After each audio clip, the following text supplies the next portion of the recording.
Gimana kalau saya bilang, puasa itu bukan cuma soal ritual keagamaan, tapi sesuatu yang jauh lebih seru, sebuah konspirasi. Yap, Anda nggak salah dengar. Kita di sini akan coba membongkar sebuah persekutuan rahasia, dan tujuannya untuk melawan salah satu tiran paling kuat di dunia.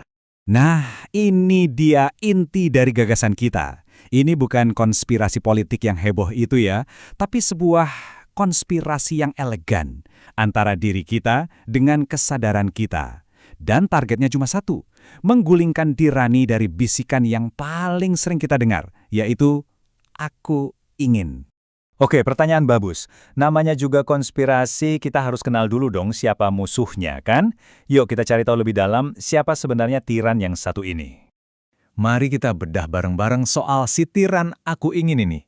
Ternyata dia itu licik, serangannya datang dari dua arah sekaligus. Dari dalam diri kita sendiri, dan dari dunia di sekitar kita. Jadi medan perangnya tuh ada dua. Yang pertama, musuh internal. Ini musuh yang paling dasar, paling biologis, rasa lapar dan haus. Tapi di sisi lain ada juga musuh eksternal, yaitu sebuah kebudayaan yang terus-menerus membombardir kita dengan pesan, ayo beli lagi, ayo mau lagi, jangan pernah cukup. Dan kutipan ini pas banget buat ngegambarin musuh dari luar itu. Seorang filsuf, Jean Baudrillard, pernah bilang, iklan dan media sosial itu sebenarnya bukan jualan produk, tapi jualan citra. Mereka menciptakan rasa lapar yang baru, bahkan ketika perut kita sebenarnya udah kenyang. Jadi keinginan kita itu bukan asli dari diri kita, tapi seolah-olah diproduksi secara massal. Terus apa dong tujuan akhir dari konspirasi ini? Jawabannya adalah takwa. Tapi coba deh jangan lihat kata ini sebagai istilah agama semata.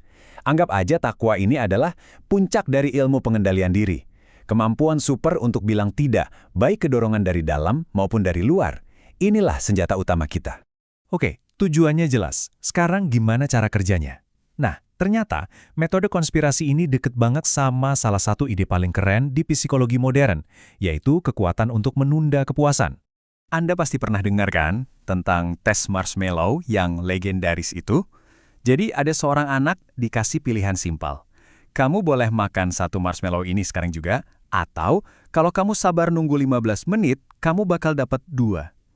Ini tuh ujian klasik banget soal kemauan melawan godaan sesaat.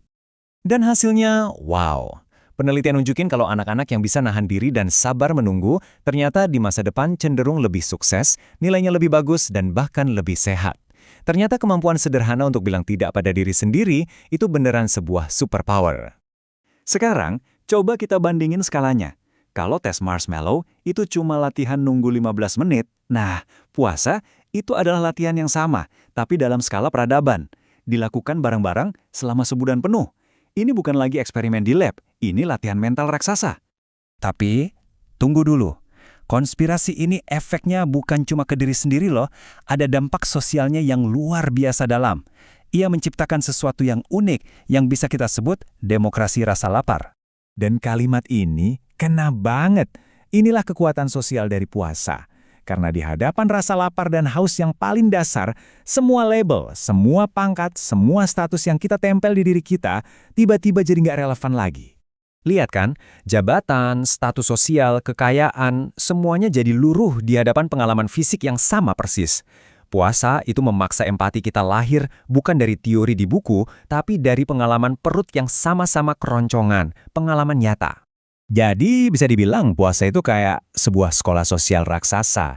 Dia membangun solidaritas yang tulus, yang membentuk karakter, dan di dunia yang serba instan dan pamer ini, dia ngajarin kita dua hal yang hampir punah. Pertama, menghargai proses, dan kedua, menemukan kekuatan dalam keheningan.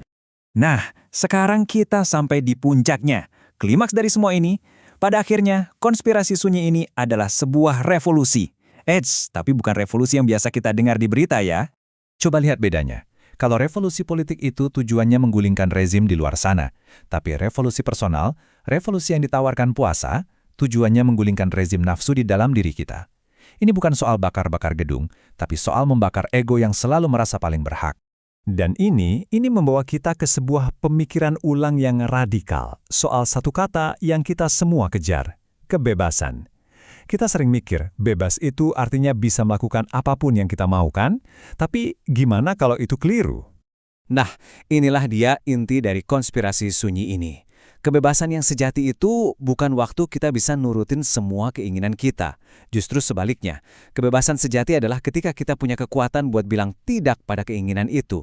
Ketika kita jadi tuan atas nafsu kita, bukan lagi jadi budaknya. Jadi, saya mau tinggalkan Anda dengan pertanyaan ini. Di tengah dunia yang penuh dengan iklan, notifikasi, dan budaya sekarang juga, jangan-jangan konspirasi sunyi untuk bilang tidak ini bukan lagi sekedar ritual, tapi sebuah tindakan paling radikal untuk merebut kembali kemanusiaan kita.